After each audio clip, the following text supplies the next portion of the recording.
Општина Штип започна со реконструирањето на улицата Лески во населбата Баби. По текот на вчерашниот ден и денес се вршат подготовките за асфалтирање со тоа што се отстранува стариот асфалт. Вредноста на проектот е околу 2 милиони денари и ги изведува градежната фирма Стојменов од Кочани.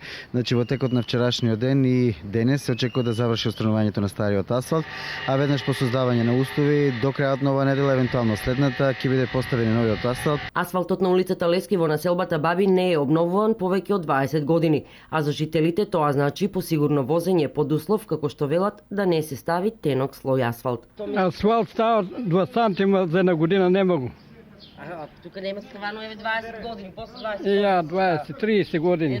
Добар пат, само стапајат добро, да стапајат, а не само тури 2 милиметра тамо, и тоа е тенко. За година, за тоа се пај чисто.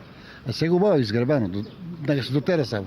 Што друго тоа е? После 20 години нов асфалт се става. Ама многу малку асфалт стават. Така се става нормален асфалт, нема проблем. Се е добро што се направи и нека се прави. Нема дупки, иначе колите ги искршиме. Секаде почна по сите населби. Супер, што да кажам, се најдобро. Ова е 14-ти поред проект на градоначалникот примариус магистар Илчо Захариев и Советот на општината за асфалтирање на улиците во Штип. Во иднина ќе следува реконструкција на крак 1 во населба Железничка во вредност од 3,2 милиони денари и во Долна Железничка во вредност од 3,4 милиони денари, откако прво ќе се работи на водоснабдувањето. Ќе се асфалтира и дел од улицата Маршал Тито кај јавното предпријатие ИСАР, потоа Пиринска, Васил Доганџиски, уште 10 други помали улици во населба Дузлак и дел од улиците во населбата Чардаклија.